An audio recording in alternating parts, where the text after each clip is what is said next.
cometí el error de dejar el mandato de admisión de cada uno y a lo mejor me voy a estar distrayendo un ratito mientras el grupo acaba de llegar. Pero bueno, comencemos. Voy a hacer el puente entre la sesión pasada y esta, en las cuales estamos exponiendo, analizando, estudiando, valga la redundancia, el tema de la estudiosidad. Habíamos dicho la vez pasada que es muy claro que desde el punto de vista de la verdad se da una especie de disponibilidad natural para donarse en esa búsqueda al que la busca, porque el que busca encuentra. Pero ello exige de parte nuestra ciertas condiciones que nos hacen posible el abordaje de la estudiosidad.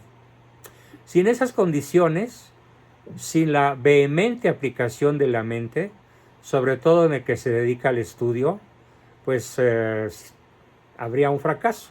Nadie o casi nadie podría aprender nada realmente valioso. Así que, sobre todo aquel que se dedica al estudio, exige una entrega cotidiana, una especie de olvido de sí mismo, en honor y por amor a la verdad. Tratemos ahora de determinar, por cierto, alguien por ahí en forma privada me insistió, bueno, Juan Bosco, pero ¿qué es la verdad? Cada quien tiene la suya. Y bueno, tuve que contenerme para no molestarme. A ver, la verdad es como preguntar ¿qué es un banco? ¿Qué quieres que te diga? ¿Banco de peces, banco de dinero o banco de datos? Los tres son banco. Igual acontece con la verdad. La verdad, la verdad y la verdad. La verdad ontológica, la verdad lógica y la verdad subjetiva, la cual más bien merece el nombre de opinión. Pero entonces, no es cierto que cada quien tenga la verdad suya, con independencia de la de los demás. Eso no se llama verdad, se llama opinión. O concedamos que se puede llamar verdad subjetiva o verdad moral. Pero si nos quedamos con la verdad moral, pues vamos a parecer a lo largo de la vida como unos reverendos borriquitos a los que nunca se nos dio por buscar la verdad, la que es anterior a mí, superior a mí e independiente de mí, y que merece mi adecuación de mi mente a ella, y no al revés, como lo hacen los tiranos de esta tierra, comenzando por el nuestro, que adecuan la realidad a lo que traen en su cabeza. No, no hay masacres, no, no hay violencia, no, no hay asesinatos, no, México va muy bien, no, vamos espléndidamente, no, no se preocupen, son nuestros adversarios que nos quieren poner en mal con la gente, etcétera, etcétera, etcétera. La verdad es exactamente al revés, es adecuar la mente a cómo las cosas son. Esa es la verdad lógica y es la más valiosa de todas porque nos lleva al conocimiento de la verdad ontológica, que es como Dios ve las cosas, porque Él las creó. No se puede alcanzar sin esta virtud que hoy estamos estudiando, la estudiosidad. Vamos por lo tanto a determinar cuáles son las condiciones para que se dé la virtud de la estudiosidad en cada uno de nosotros. Como lo dije la vez pasada, me inspiraré para ello especialmente en las lúcidas reflexiones de un gran filósofo francés, el padre Serge Delange, según las expresó en un libro que en su momento fue un libro clásico. Este libro se llama La vida intelectual. Como es un libro escrito en 1942, pero reeditado en 1981, el libro de La vida intelectual del padre Serge Delange, es probable que lo puedan conseguir. Lo recomiendo con mucho entusiasmo, con mucha seguridad de que nos va a hacer un bien extraordinario el leerlo y desde luego estudiarlo. Pero el problema es que la primera condición que pide el padre Sertillanges es establecer en nosotros, en nuestra mente, en nuestra agenda cotidiana, una zona de absoluto silencio. Padre, De absoluto silencio. Es comenzar a establecer vínculos con nosotros mismos, con Dios, con nuestra interioridad, el yo con el yo con el alma, el yo con el self, con el sí mismo. A pesar de que resulta evidente que vivimos en una civilización signada por el ruido. Literalmente un ruido de sirenas y bocinas, un ruido estruendoso, un ruido que llega a ser sumamente molesto para aquellos que amamos el estudio y desde luego para aquellos que amamos la verdadera música. ¿Por qué? Porque en la mayoría de los casos, yo diría que cuando menos el 90% de las emisoras del planeta emiten ruido. No quiero que nadie se ofenda, pero la verdadera música es la única que merece el nombre de no ruido, porque cumple con las características del arte. Equilibrio entre la forma y el fondo, tiene melodía, tiene ritmo, tiene acústica, tiene sensibilidad, tiene discriminación de sonidos, tiene agudeza en la voz, lo mismo que gravedad o término medio. Todas las demás son, como yo les llamo, graznadoras o platicones. Qué poquitos intérpretes merecen el nombre de verdaderamente musicales. Por eso digo que necesitamos, sí, Luis Freddy lo escribió correctamente, la vida intelectual. Muy bien, Freddy. Así que no es posible dar pábulo al apetito de la verdad en medio de este tumulto vocinglero. Se vuelve, pues, imprescindible el hábito del silencio, al menos creando pequeños islotes del mismo en medio de esta selva de alboroto en la cual cotidianamente nos movemos.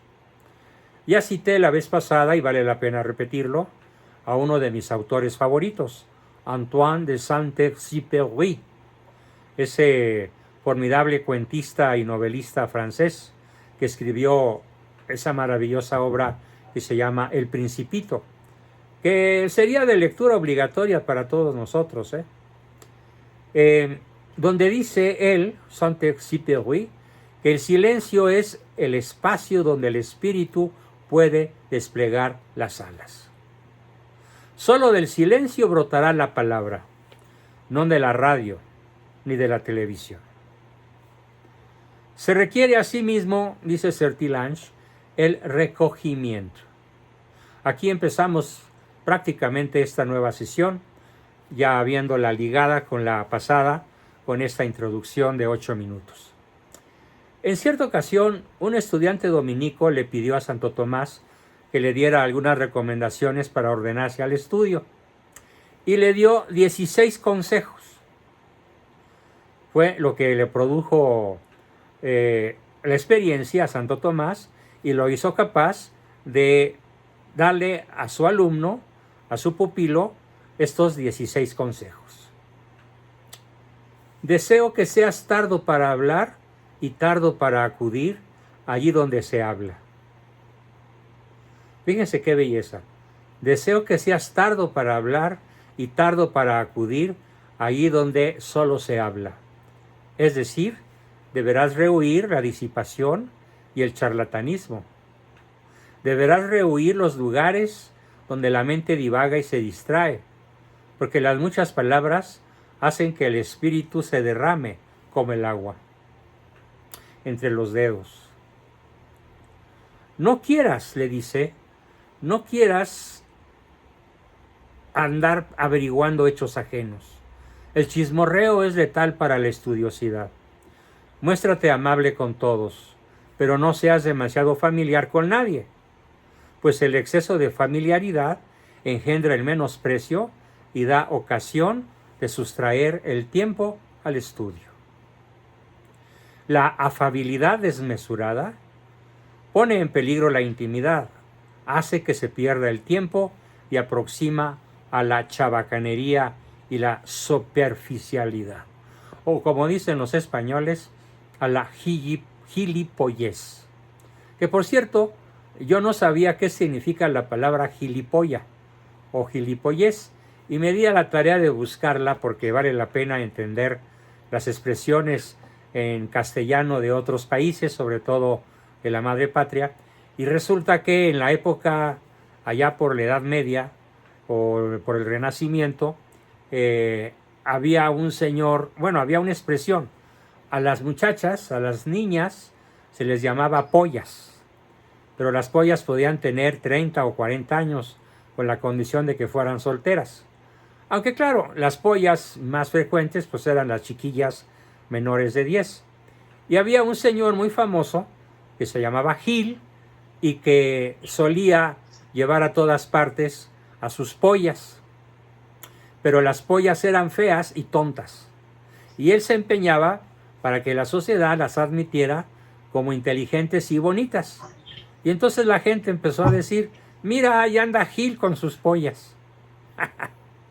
Y entonces así se fue derivando a la expresión despectiva gilipollez, que en pocas palabras lo que va a significar es una persona fea y tonta, o que dice cosas tontas o cosas feas y además tontas, o cuando menos de poca brillantez intelectual. Bien, entonces para no caer en gilipolleces, no te entrometas de manera alguna en las palabras y obras de los hombres del mundo, de los hombres mundanos. Es cierto que este consejo estaba dirigido por Santo Tomás a un compañero de celda, pero mutatis mutandis se puede aplicar a todos nosotros. Al querer estar al tanto de la última noticia, el perder las horas hablando de las anécdotas cotidianas resulta altamente nocivo a la concentración que exige la virtud de la estudiosidad. Y le da otro consejo: huye sobre todo del vano activismo, porque el activismo impide la investigación y la contemplación serena de la verdad. Finalmente, gusta de frecuentar tu celda si quieres ser introducido en el Olimpo de la sabiduría. El Olimpo de la sabiduría se refiere el Santo Tomás aludiendo indirectamente a un texto del Cantar de los Cantares, que comentó de manera eximia el gran San Bernardo. Este rincón al cual alude el santo, el rincón donde conviene que nos pongamos a estudiar, es el rincón secreto de la verdad, cuyo perfume, nos explica San Bernardo, atrae de lejos a la esposa, atrae al alma enamorada, es el lugar de la inspiración, la fuente del entusiasmo, del genio, el teatro de las libaciones del espíritu y de la sobria ebriedad.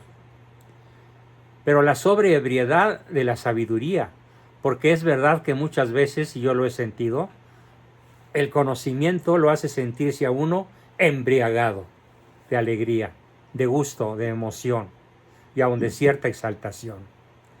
Pero para permanecer en esa celda tan especial, es imprescindible el espíritu de recogimiento del que la celda es el símbolo.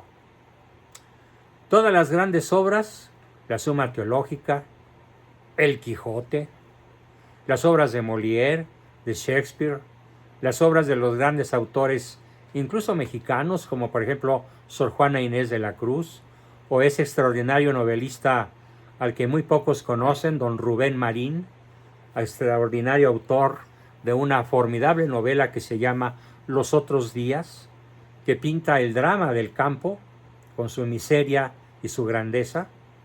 Bueno, todas las grandes obras pues han sido preparadas en el desierto, incluyendo desde luego a la redención del mundo, porque Cristo se preparó en la soledad absoluta, en el desierto, antes de salir a predicar. Así que todas las grandes obras han sido preparadas en el desierto, en la soledad, sin excluir la redención del mundo. Es lo contrario del espíritu de dispersión. ¿Sí? ¿Quién está haciendo ruido, please? Silencio. De dispersión. El recogimiento hace posible el gozo intelectual. ¿Por qué? Porque la celda bien guardada se vuelve dulce. Cela continuata dulce sit. Dicho gozo, explica el santo, permite que el alma se adhiera más estrechamente a la verdad, reforzando su atención y desplegando sus posibilidades muchísimo más que la tristeza o que el tedio podrían refrenarla. Es decir, la sabia soledad, el sabio recogimiento que busca la verdad, es un remedio formidable contra la tristeza y el aburrimiento, o el tedio, que son sucesivamente dos de los grandes azotes de la humanidad actual. La tristeza o depresión y el tedio, eso que los ingleses llaman spleen, los argentinos fiaca y los mexicanos de una palabra tan grosera que prefiero no decirla. Bueno, voy a nuevamente silenciar al grupo porque por ahí se oye una piedra que están tallando. Notables estos consejos del Aquinate, o sea, de Santo Tomás de Aquino. También San Bernardino de Siena propuso a profesores y estudiantes en la Universidad de Siena 7 sabrosas reglas para estudiar. Y luego, en 1976, el cardenal de Venecia, Albino Luciani, las evocó, comentándolas para los estudiantes de nuestro tiempo. ¿Y qué creen? Siendo yo alumno de la maestría en psicología en la Ibero, me tocó conocer estas formidables aportaciones de Albino Luciani, el cardenal de Venecia, quien las evocó comentándolas para los estudiantes y que por fortuna llegaron a México y específicamente a la Ibero. Inescindiblemente unida al recogimiento, casi hasta identificarse con él, está la soledad. No se trata, por cierto, de mera soledad física, no. No se trata de puro alejamiento o retraimiento de carácter un tanto, esquizoide, no estoy hablando de eso. Se trata más bien de permanecer en la propia casa y darse a la charla interior, al vaivén de los deseos, al correr de los pensamientos que suscita en nosotros el flujo de los acontecimientos exteriores. No es propiamente soledad. Existe una falsa soledad como existe una falsa paz, que son las que practican las personas que por motivos neuróticos o aun psicóticos practican. No, aquí estamos hablando de una auténtica soledad, que es la que propicia para estudiar mucho mejor el que verdaderamente busca la sabiduría. Salir de la casa por un merecido descanso o para cumplir los deberes de Estado, debo aclararlo, no se riñe con esa soledad superior que alimenta y tonifica el alma en lugar de empobrecerla. Además, todos necesitamos de ciertas pausas en la estructuración del tiempo, y no es concebible que una persona saludable pase las 24 horas del día en soledad y aislamiento, porque ya sería un exceso verdaderamente patológico. Así que no se riñe con esa soledad superior que alimenta y tonifica el alma en lugar de empobrecerla. Lo que San Agustín llamaba la pureza de la soledad es conservable en todas partes.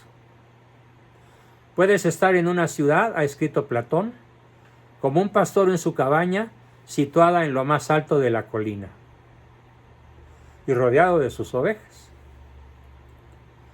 Requiérese asimismo, para el logro de la virtud de la estudiosidad, como para la adquisición de las demás virtudes morales, una buena dosis de carácter, de firmeza en el carácter, de arrojo, de valentía, de intrepidez, para hacer frente a los innumerables obstáculos que van a salir a nuestro paso si realmente queremos estudiar en serio. El intelecto no es más que un instrumento. Su efectividad depende del uso que de él se haga. Ya tenemos el instrumento. Ahora, ¿cómo lo vamos a usar? Para emplear bien la inteligencia, se requieren cualidades muy distintas de la misma inteligencia. O sea, la inteligencia por sí sola no nos puede llevar a la estudiosidad. La inteligencia, para llegar a estar en una persona que desarrolle esta virtud, requiere el auxilio de la voluntad, una voluntad ardiente y decidida, que comprende lo que la inteligencia le dicta. Y no se queda, qué bonito, qué hermoso, qué interesante.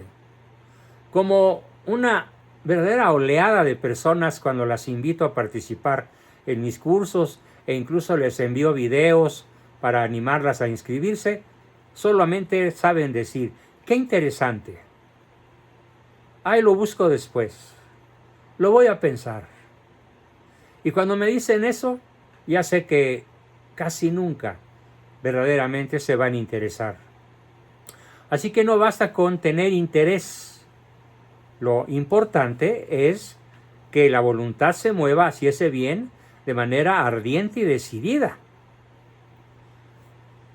Bien dice Santo Tomás, aquí lo cito textualmente, es preferible no ser tan inteligente y tener una férrea voluntad, a ser muy inteligente y no tener suficiente voluntad.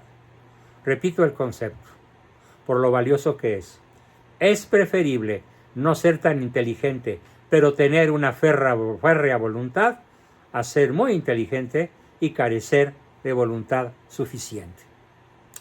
El primero, con perseverancia superará los obstáculos intelectuales y encontrará el camino de la sabiduría. En cambio, el segundo, por inteligente que sea, acabará como un bohemio del intelecto, como un borrachín, como un antrero, como una persona disipada. Tendrá momentos geniales, sí, pero sin continuidad, sin verdadera sabiduría. Tendrá salidas ingeniosas de vez en cuando, de escaso provecho, que se recordarán como solamente anécdotas pintorescas, pero no realmente como adquisiciones de la verdadera sabiduría, o no solo adquisiciones, sino aportaciones, que el primero, el no tan listo pero dedicado, sí nos podrá dar. El estudiante puede ser comparado como un atleta, debiendo someterse a un severo y disciplinado entrenamiento. La voluntad es por ello irreemplazable en la virtud de la estudiosidad. Así que me dirijo en estos momentos a los más listos de mis alumnos. No se confíen. No crean que porque tienen buena memoria, no crean que porque de una lección leída una sola vez ya se les quedó lo principal. No crean que por escucharme una vez ya aprendieron. Se requiere, como el atleta, la reiteración, la repetición. ¿Cómo se fortalece un músculo de cualquier parte del cuerpo? Con el ejercicio. Incluso ese músculo involuntario que es el corazón, ¿cómo se fortalece? Con el ejercicio. ¿Por qué? Porque no podemos a voluntad fortalecer el corazón, como sí podemos fortalecer otras partes del cuerpo que dependen directamente de nuestra motricidad voluntaria. Así que la virtud de la estudiosidad, avanzando todavía y profundizando más en esta virtud maravillosa, exige ciertas virtudes éticas o ético-morales. ¿Acaso, pregunto yo, nos es posible pensar bien con un alma enferma? ¿Con un alma deprimida? ¿Con un alma que se deja atrapar por el escepticismo extremo? ¿Por un alma que se deja atrapar por la facilidad de visitar Internet en cualquiera de sus modalidades? Y como un reverendo, perdón la palabra que voy a decir, pero la voy a decir en su contexto real, un reverendo idiota, ¿sí? Que en mi página de Facebook, y escuchen el verdadero significado de la palabra idiota, el que no sabe, que no sabe, y lo es de manera culpable. Ese es el idiota. Le echan la culpa de los grandes crímenes de la humanidad, ¿a quién creen? A la Iglesia Católica. ¿Por qué? Pues porque se deja llevar, sin ninguna virtud ético-moral, se deja llevar por una corriente que se llama la leyenda negra contra la Iglesia, sin practicar de ninguna manera una de las condiciones sine qua non se adquiere la estudiosidad y que se llama escepticismo por método. No, él tiene la certeza, bueno, cree tenerla, de que los grandes crímenes los cometió la Iglesia Católica, cuando en realidad fue todo lo contrario. Solo como un pequeño ejemplo, cuando los reyes españoles se disponían a quemar a los indígenas que apenas estaban siendo iniciados en el catolicismo, recién llegado Hernán Cortés, o recién llegado, mejor dicho, los misioneros que él trajo, y que pensaban que los indígenas, al seguir el culto de sus dioses, cometían herejía. Fueron los frailes los que dijeron, no, a los indígenas no los podemos someter a la Inquisición, ni a la hoguera ni al castigo. ¿Por qué? Porque no son católicos, son neófitos, están aprendiendo. No podemos castigar a quien no sabe que no sabe y no sabe que no sabe de manera inocente. Así que primero estudiémoslos, primero analicémoslos, primero entrenémoslos, transmitámosles la verdad y después observemos su conducta. En 300 años de Inquisición, no, más bien en 350 años de Inquisición en México, nunca se juzgó a un solo indígena. Jamás. Y en esos 340 años solo se juzgó por herejía grave, con contumacia y además por cometer actos criminales a 40 personas. Pero por supuesto, una persona que no ha estudiado el asunto de la Inquisición se deja llevar por las oídas, se deja llevar por los chismarracos, se deja llevar por la leyenda negra y lo escribe con mucha solemnidad en sus redes sociales. Qué pena. Este es el México de hoy. Claro, en gran medida, como fruto necesariamente indefectible, nacido del Pacto de los Generales, de dejar al pueblo sumido en la ignorancia. Así que continuando con Santo Tomás, dice, el ejercicio de las virtudes ético-morales, por las cuales son dominadas las pasiones, importa sobremanera para la adquisición de las ciencias. ¿Sí? Así es en realidad, porque ¿de qué depende la adquisición de la ciencia? Sino ante todo de la atención que determina la materia, que nos concentra en ella y en la cual volcamos todo nuestro esfuerzo, de modo que el juicio recoja luego los frutos de nuestra investigación. Pues bien, las pasiones y los vicios debilitan la atención, la disipan, la desvían, y mediante rodeos, cuyas sinuosidades escrutaron agudamente Aristóteles y otros grandes pensadores, acaban por deformar el juicio como el de esta pobre personita que ataca a la Iglesia Católica de crímenes que jamás cometió en ningún lugar de la tierra y en ninguna época. Los que sí cometieron crímenes brutales, por miles, fueron los puritanos. Los protestantes en la Europa del Renacimiento, después de Lutero, fueron los luteranos, los calvinistas y todas las sectas que se derivaron de Lutero, los que quemaron a docenas de miles de personas, no solo en Europa, sino ya llegados a América, en los Estados Unidos, particularmente en un pueblo que se volvió famoso porque los habitantes protestantes quemaban a las brujas. Me refiero a Salem, en la costa occidental de la Unión Americana, oriental de la Unión Americana, donde ahora estaría ciudades cercanas como Boston, Massachusetts, etcétera. De hecho, Salem, si mal no recuerdo, está en Massachusetts. Bueno, pues la diversión principal de los puritanos de Salem era quemar a sus esposas, a sus madres, a sus hijas, a sus hermanas, acusadas de brujas. Esa fue la pseudo iglesia protestante en todas sus centenares de miles de denominaciones, pero no la iglesia católica. Esto se cree precisamente por el oscurecimiento de la imaginación, el entorpecimiento de la inteligencia, la disipación de la memoria, el orgullo que aparta de la sujeción a la realidad, la envidia que niega obstinadamente la verdad evidente, solo porque la propuso un émulo, la irritación desdeña toda crítica y se obstina en el error. Como se ve, la pureza de pensamiento parece exigir la pureza del alma. Sí. Bienaventurados los corazones puros, porque ellos verán a Dios, nos ha dicho nuestro Señor Jesucristo en las bienaventuranzas. Bienaventurados los puros de corazón, porque ellos verán a Dios.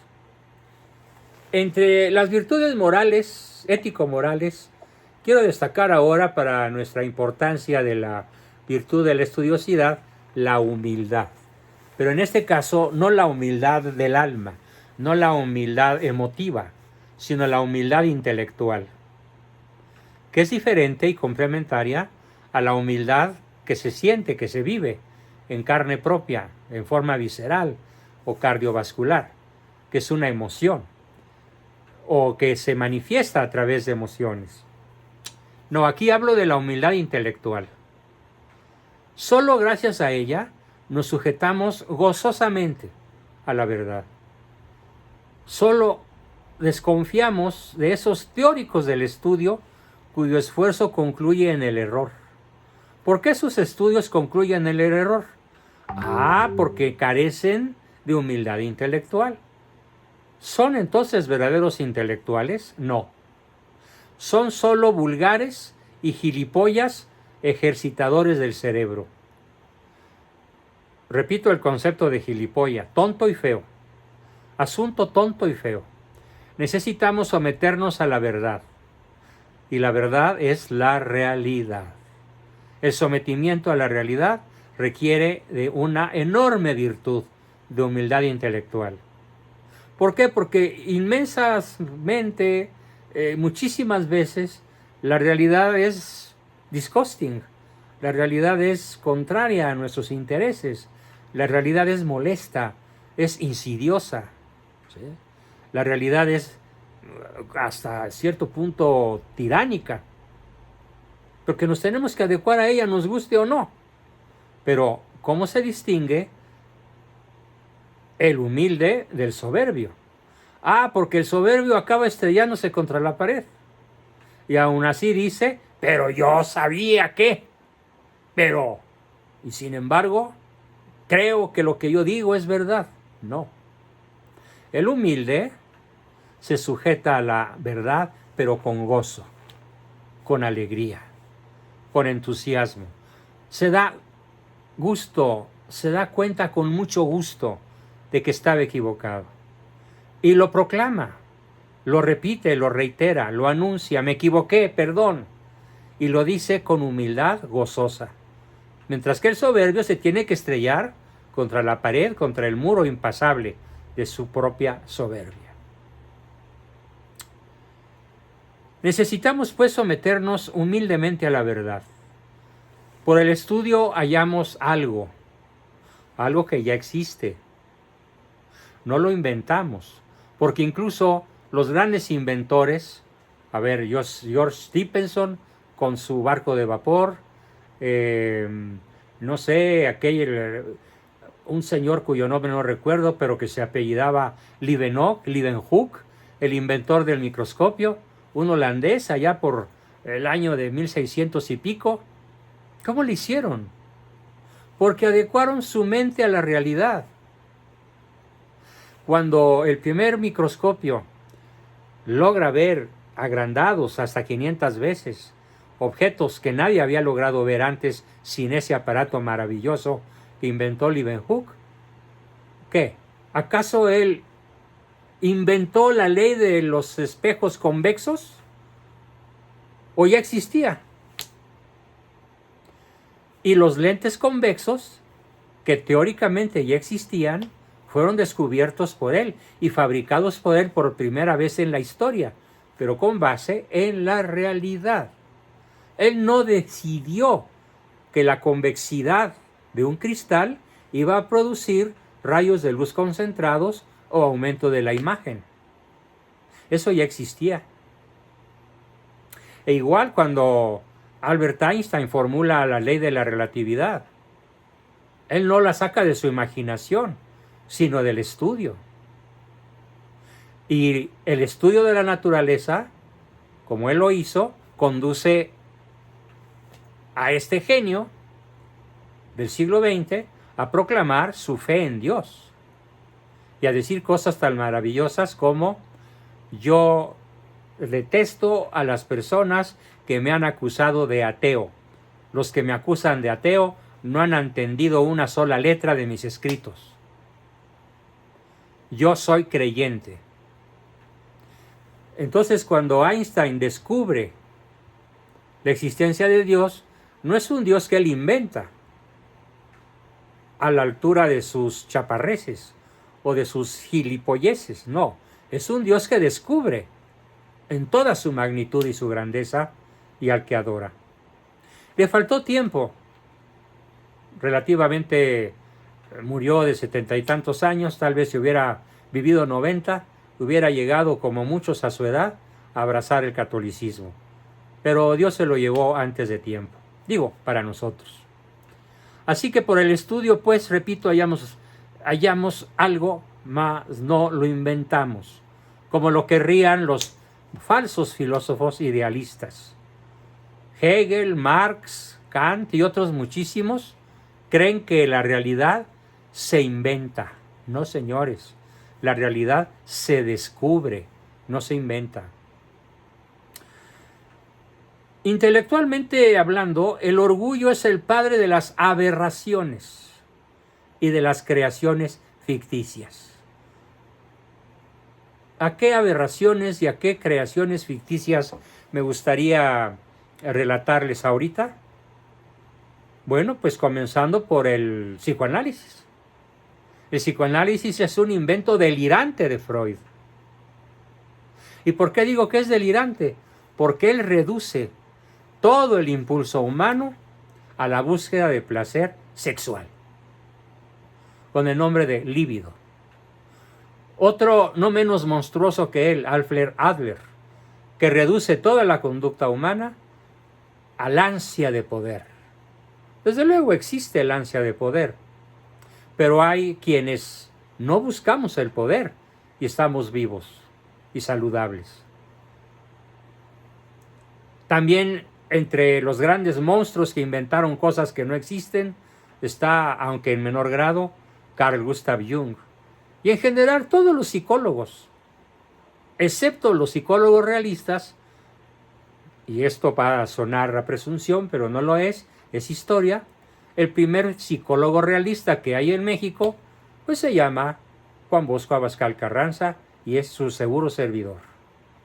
Yo inauguré en México la Escuela Realista de Psicología, que tiene como fundamento la filosofía y la teología y la historia, y que se enseña a través de la pedagogía. Pero créanme, yo no he inventado nada. Yo solo he descubierto lo que ya existía y que la ciencia psicológica se había empeñado en negar a lo largo de los 2 siglos anteriores a mí. Claro, también debo decir, en honor a la verdad, que fui guiado por alguien que me despertó, por un extraordinario genio argentino de nombre Leonardo Castellani. Cuando yo abro su libro, una novela, por cierto, que se llama Los papeles de Benjamín Benavides, que es una novela apocalíptica, lo primero que leo es: la realidad no se inventa, se descubre. Digo, ¿what? ¿Qué? Esto era lo que yo andaba buscando. Y después de leer su novela me doy cuenta de que además de buen novelista, es un extraordinario filósofo, un gran teólogo y un extraordinario sacerdote jesuita, que fue combatido en su patria por los progresistas, los comunistas, los liberales, el gobierno y todos aquellos a quienes sus escritos inquietaron o enojaron o molestaron, porque tenían de todo, excepto estudiosidad y amor por la verdad. Yo le doy gracias a Dios porque este encuentro con Leonardo Castellani fue en cierta forma accidental. Yo no me lo proponía, ni siquiera sabía yo que existía. Pero estudiando y rascando y yendo a bibliotecas y buscando en los libros de mi padre, una enorme biblioteca de miles y miles de libros, di con él. Y aquí estamos.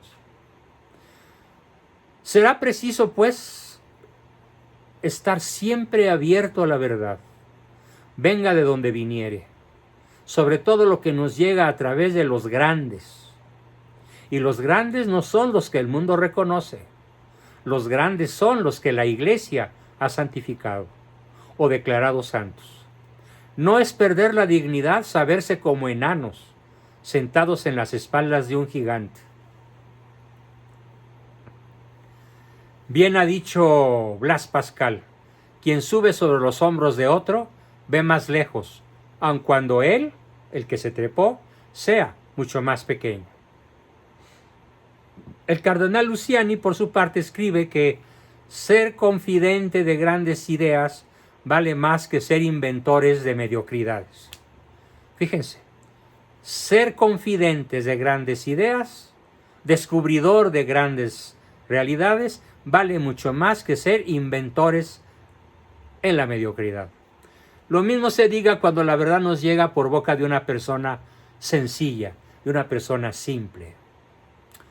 No mires de quién oyes las cosas, recomienda Santo Tomás al estudiante que lo consultaba. Mas lo que diga de bueno, confíalo a tu memoria.